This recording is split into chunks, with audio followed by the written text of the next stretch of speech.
Iran अब दुनिया के सबसे महत्वपूर्ण जो कि तेल का रास्ता पर पूरा कंट्रोल करना चाह रहा है। अब वह जितने भी वहां से गुजरते हैं तेल, उस रास्ते पे ईरान अपने नए नियम लागू करके उस पर खुद ही कंट्रोल करना चाह रहा है। यदि कोई उनके बातों को फॉलो नहीं करता है तो भाई उन्हें काफी ज्यादा भारी सजा भी मिल सकती है। लेकिन सवाल ये है कि क्या ईरान अब दुनिया के तेल सिस्टम को अपने हिसाब से चलाना चाहता है या फिर कोई और भी। तो चलिए फिर हम लोग इस मामले को पूरा स्टेप बाय स्टेप अच्छी तरीके से समझते हैं। सबसे पहले यहाँ पर ये मामला निकल करके आता है कि भाई ईरान ने अपना एक तरफ से इशारा देता है, हॉर्मुज का रास्ता है ईरान के कंट्रोल से चलने वाली है, क्योंकि उन्होंने अब एक नया नियम बनाने जा रहे हैं, तभी जा करके हॉर्मुज को खोला जाएगा। और जो भी उस नियम का पालन नहीं करेगा तो भाई उन्हें काफी भारी सजा भी मिल सकती है। ये साफ तौर पर ईरान का कहना है।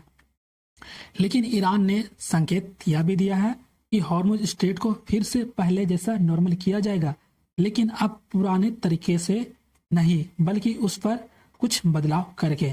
लेकिन ईरान चाहता है कि पूरा नियंत्रण जो भी है हम लोग खुद का कंट्रोल करने वाले हैं। नए नियम के तहत जो भी हमारे कानून को नहीं पालन करते उसको सजा भी दी जाएगी, और तेल जाने वाले सप्लाई से हम लोग कुछ अर्न भी करने वाले हैं, मतलब कमाई भी होगी, यानी रास्ता खुलेगा। लेकिन ईरान के शर्तों से इस बार खुलने वाला है, जो कि हॉर्मुज का स्टेट इतना ज़्यादा इम्पोर्टेंट इसलिए भी हो जाती है जहां एक तरफ सऊदी अरब, ईरान, जो कि यूनाइटेड अरब्स, कुवैत जैसे देशों का तेल दुनिया भर में यहाँ से ही आता जाता है। अगर यह बंद भी हो जाता है इससे काफ़ी ज़्यादा प्रॉब्लम भी होती है। अभी आपने देखा है कि इस वार की वजह से कितना ज़्यादा प्रॉब्लम हुई है इस रास्ते को बंद कर देने से, जहां पर हर जगह में देखो पेट्रोल डीजल काफ़ी ज़्यादा महंगे हो गए हैं, कहीं तो गैस की भी प्रॉब्लम नहीं मिल पा रही है, तो शेयर मार्केट में काफ़ी ज़्यादा इससे गिरावट भी आ चुकी है।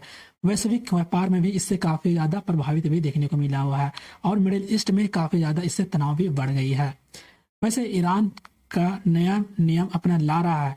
ईरान ने एक ऐसी ही अथॉरिटी बनाई है पीजीएसए के तहत, जो कि यह एक अपना नियम बना रहा है, और इस नियम के तहत ऑनलाइन परमिट लेना होगा। यदि किसी भी जहाज को वहां से ले जाना है तो उसका पहले परमिशन लेनी होगी, तब जाकर के ईरान एक रास्ता अपना तय करेगा कि ये जहाज कहाँ से ये पास होने वाली, किस रूट से ये पास किया जाएगा।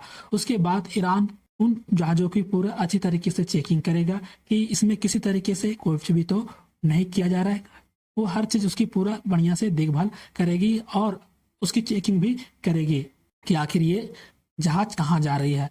अगर कोई जहाज उन नियमों का पालन नहीं करता है जो कि ईरान ने बना रहे हैं, तो भाई उसे वहीं पर रोक दिया जाएगा और उस पर काफ़ी भारी सजा भी मिल सकती है।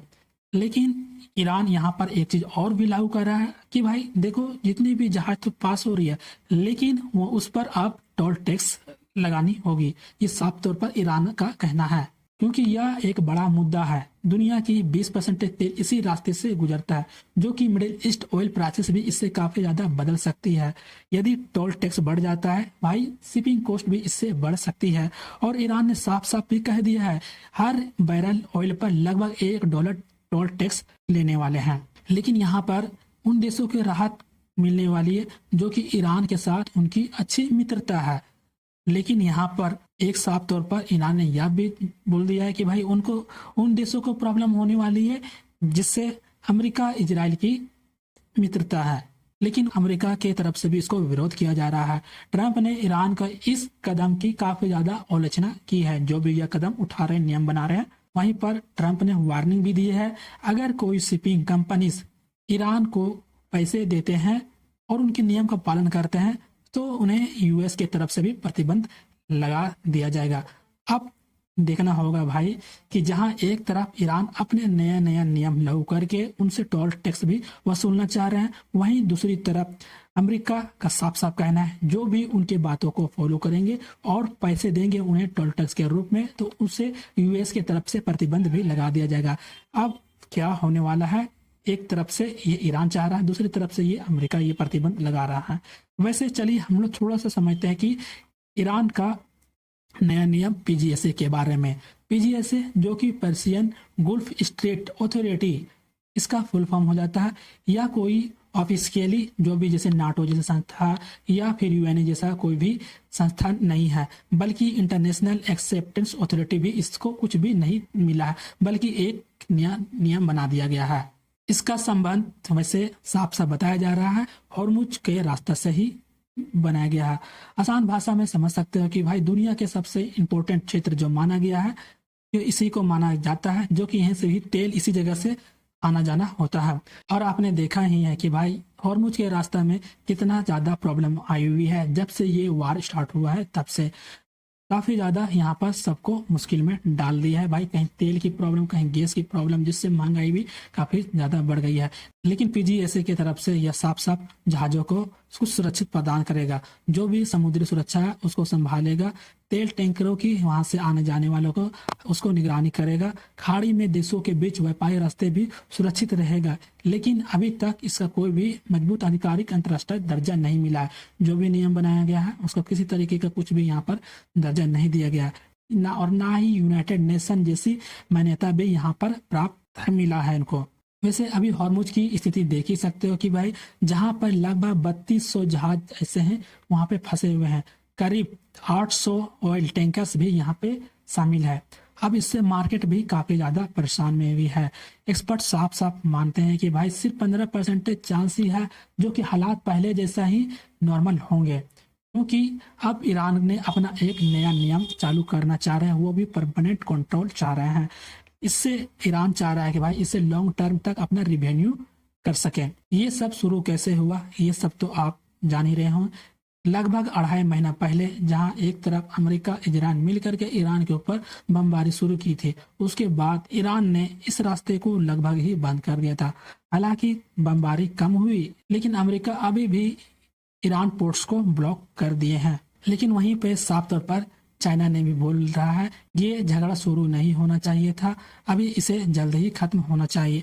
अभी आप देख ही रहे हो कि जहां पे अमेरिका और चीन दोनों मिल करके अपना मीटिंग कर रहे हैं। अमेरिका के राष्ट्रपति ट्रंप जो कि जिनपिंग से मिलने गए हैं चाइना, और काफी सारे मुद्दे पर बात भी चल रही है। इस वार के बारे में भी काफी सारे मुद्दे वहां पर उठाई गई है, इनके ऊपर भी बात चल रही है। वैसे मैंने इस पर ऑलरेडी वीडियो बना रखा है, तो जाकर के आप उस वीडियो को देख सकते हो, जिससे आप अच्छी तरीके से समझ सकते हो। चलिए अब हम लोग आते हैं करंट पे। वहीं ईरान ने साफ साफ कह दिया है कि भाई जो भी प्रोजेक्ट फ्रीडम बनाया गया था अमेरिका की तरफ से, उसे साफ तौर पर बैन कर दिया गया है।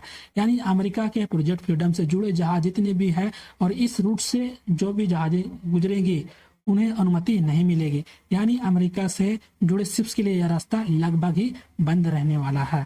प्रोजेक्ट फ्रीडम के बारे में सभी हम लोग कुछ समझ लेते हैं कि आखिर ये अमेरिका के द्वारा ये प्रोजेक्ट फ्रीडम क्यों शुरू किया गया था और ये क्या है। वैसे अमेरिका प्रोजेक्ट फ्रीडम के नाम से एक मिशन शुरू किया था, और जिसका मेन उद्देश्य था भाई हॉर्मुज जल मरुमध्य में फंसे जहाजों को सुरक्षा रास्ता देना, तेल और व्यापारिक जगहों को सुरक्षा करना, यानी जो भी समुद्र व्यापार हो गया उसको दोबारा से सामान्य करना, किसी भी तरीके से कुछ भी प्रॉब्लम हो गया उसको निकालना।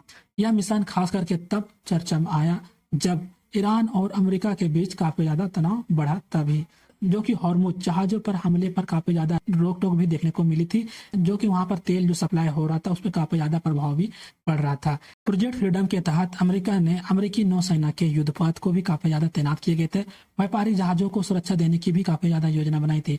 ड्रोन, एयरक्राफ्ट और मिसाइलें, डिफेंस सिस्टम भी काफी ज्यादा लगाए गए थे, ताकि इसको पूरी अच्छी तरीके से देख रेख की जाएगी। लेकिन इस प्रोजेक्ट को फ्रीडम क्यों कहा गया है? अमेरिका का यहाँ पर साफ साफ कहना है कि जो भी समुद्री रास्ते हैं सभी देशों के लिए खुला रहना चाहिए। किसी देश के लिए अंतर्राष्ट्रीय व्यापार रोकने का अधिकार नहीं होना चाहिए। लेकिन अभी स्थिति देख सकते हो कि कुछ समय बाद ही मिशन के अस्थायी रूप से रोक दिया गया है, क्योंकि अमेरिका और ईरान के बीच में काफी ज्यादा बातचीत शुरू हुई है, तनाव कम करने की कोशिश की गई है। अभी के लिए देखते हो जाए तो युद्ध विराम थोड़ा टाइम तक तो रुका हुआ है, लेकिन फिर भी अभी तक ये मामला पूरा शांत नहीं हुआ, क्योंकि भाई ये दोनों आपस में अपने शर्त मानने के लिए ही तैयार नहीं है। जब तक ये दोनों आपस में शर्त नहीं मान लेते हैं तब तक ये इस युद्ध विराम को नहीं रोका जाएगा पूर्ण तरीके से। लेकिन अभी कुछ टाइम के लिए रोका गया है। वैसे में ईरान अब सिर्फ रास्ता खोलना नहीं चाह रहा है, बल्कि वह दुनिया के सबसे महत्वपूर्ण ऑयल रूट पर अपनी अस्थायी कंट्रोल बनाना चाह रहा है और उससे अपना रेवेन्यू कमाना चाह रहा है। अब सवाल ये है कि क्या दुनिया ईरान का एक नया रूल्स मानेगी, या फिर इससे अमेरिका ईरान के बीच में और भी ज्यादा टेंशन बढ़ने वाली है। इस विषय में आप क्या सोचते हैं? अपनी राय हमें कमेंट में जरूर बताएं, और इनसे किस तरह कोई भी और भी अपडेट आती है तो मैं आपको जरूर ला करके दूंगा। तो चलिए फिर मिलते हैं ऐसा ही एक और अगले वीडियो में, तब तक के लिए धन्यवाद।